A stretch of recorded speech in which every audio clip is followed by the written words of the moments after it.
السلام علیکم ورحمۃ اللہ وبرکاتہ۔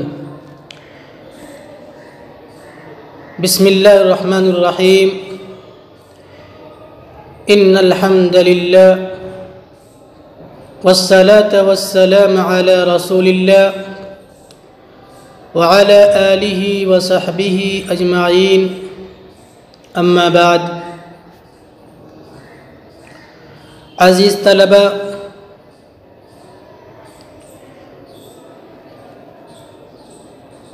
امید ہے آپ خیریت سے ہوں گے اور اپنے آن لائن دروس اور اسباق سے مستفید ہو رہے ہوں گے۔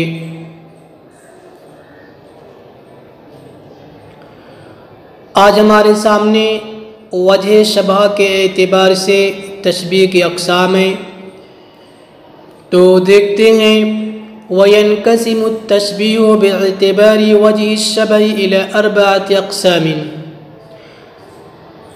وجہ شبہ کے اعتبار سے تشبیہ کی 4 قسمیں ہیں۔ نمبر 1، تمثیل، هو ما كان وجه الشبه فيه حاصلا من صور متعددة۔ جی، تمثیل وہ ہے جس میں وجہ شبہ متعدد صورتوں سے حاصل ہو، جیسے مثلہ کمثل الکلب ان تحمل علیہ یلہث او تترکہ یلہث، اور جیسے کمثل جنۃ بربوۃ اصابها وابل فتل، کہ اس کی مثال اس کتے کی طرح ہے کہ اس پر بوجھ ڈالو یا نہ ڈالو، وہ تب بھی ہانپتا ہے، کانپتا ہے، زبان کو نکالتا ہے، یا اس کو چھوڑ دو تب بھی اس کی وہی حالت رہتی ہے۔ دوسری مثال اس جنت کی اس باغ کی طرح ہے جو ٹیلے پر ہو، جس کو تیز موسلادھار بارش پہنچے یا ہلکی بارش ہو۔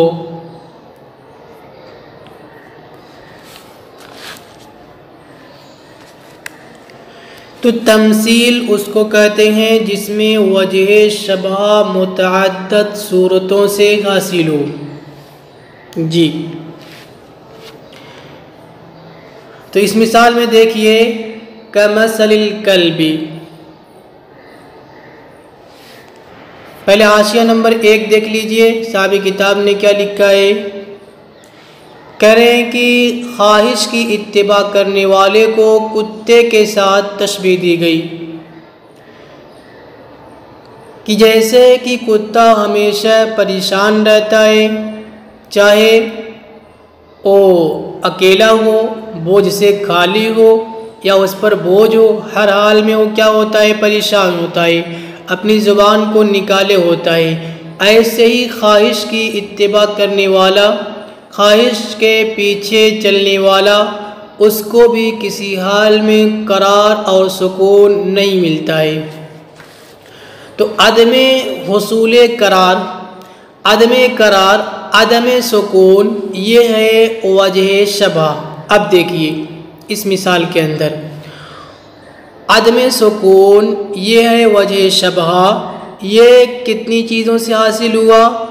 ان تحمل علیہ یلہث او تترکہ یلہث، 2 صورتیں ہو گئیں کہ اگر ان پہ تم بوجھ لاتے ہو، بوجھ ڈالتے ہو، تب بھی وہ کیا رہتا ہے؟ یلہث رہتا ہے، زبان کو نکالتا ہے، ہانپتا ہے، اور اگر چھوڑ دو تب بھی 2 صورتیں، 2 صورتوں سے مل کر کے ایک صورت نکلی عدم قرار کی، عدم سکون کی۔ تو معلوم ہوا کہ یہاں پہ وجہ شبہ متعدد صورتوں سے، کئی صورتوں سے حاصل ہوا ہے۔ تو اس کو تشبیہ تمثیل کہیں گے۔ دوسری مثال کمثل جنت، اس باغ کی طرح ہے جو ٹیلے پہ ہو۔ جی تو یہاں پہ وجہ شبہ کیا ہے؟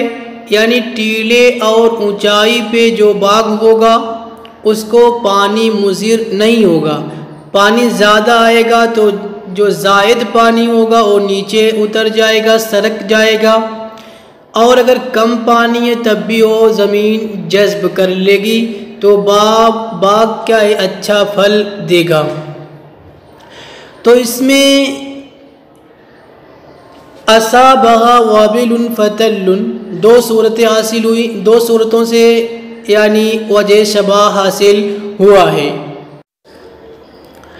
تو جو لوگ اللہ کے راستے میں خرچ کرتے ہیں اللہ کی رضا جوئی کے لیے، ان کے مال کی مثال دی گئی ہے جنت کی طرح ہے، اس باغ کی طرح ہے جو ٹیلے پہ ہو، یعنی ٹیلے پہ اونچائی پہ جو باغ ہوتا ہے وہ ہر حال میں پھل اچھا دیتا ہے، زیادہ دیتا ہے۔ تو ایسے ہی ان کا مال بھی ان کو فائدہ دے گا، نفع بخش ہوگا جو اللہ کی رضا جوئی کے لیے خرچ کرتے ہیں۔ تو مفید ہونا، نفع بخش ہونا، زیادہ نفع دینا، یہ ہے وجہ شبہ، اور یہ حاصل ہوا ہے کتنی چیزوں سے؟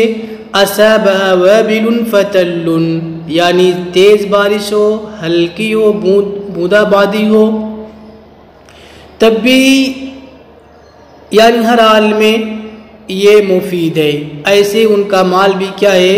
مفید ہے۔ ایک اور مثال آپ دیکھ لیجئے، یہ مثال آپ نے معین البلاغہ کے اندر بھی سنی ہوگی، مثلا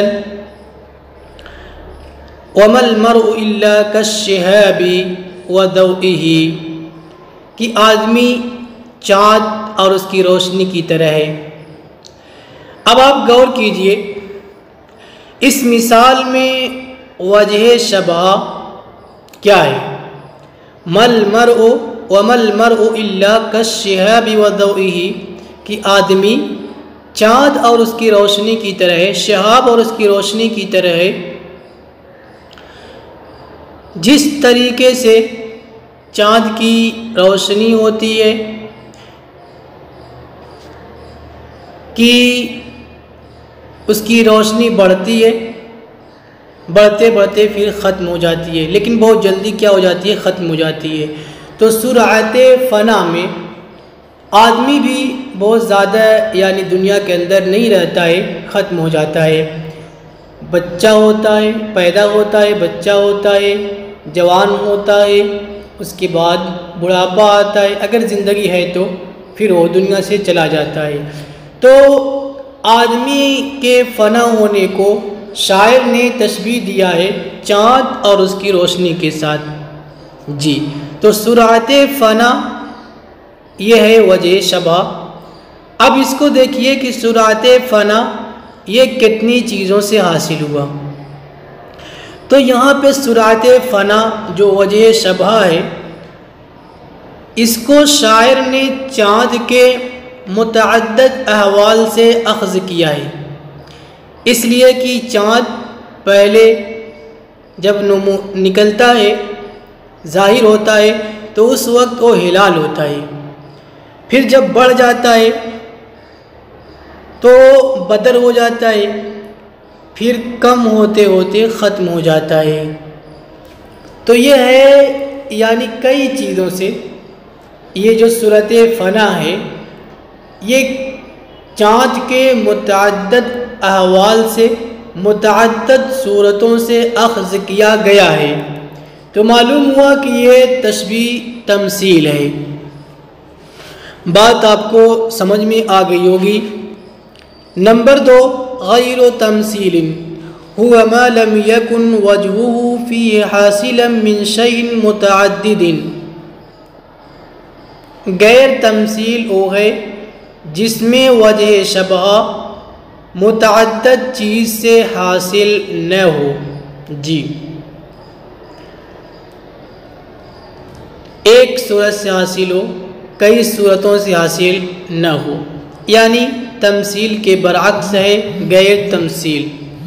کأنہن بید مکنون، گویا کہ وہ حوریں چھپا کر رکھے ہوئے انڈے ہیں۔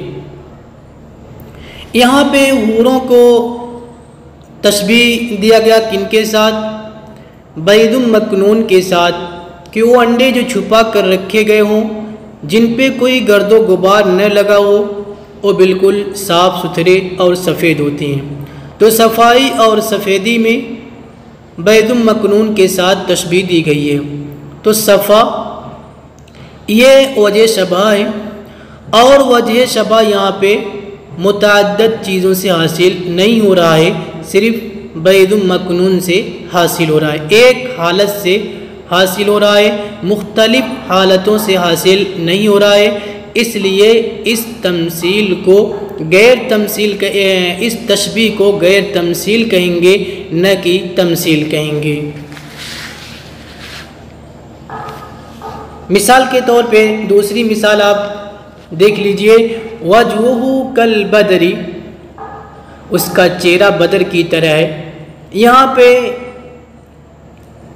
لمعان یعنی وجہ شبہ ہے، چمکنے میں، خوبصورت ہونے میں، اور یہ وجہ شبہ حاصل ہے صرف ایک صورت سے، بدر سے، ایک حالت سے، نہ کہ متعدد صورتوں سے، متعدد حالتوں سے۔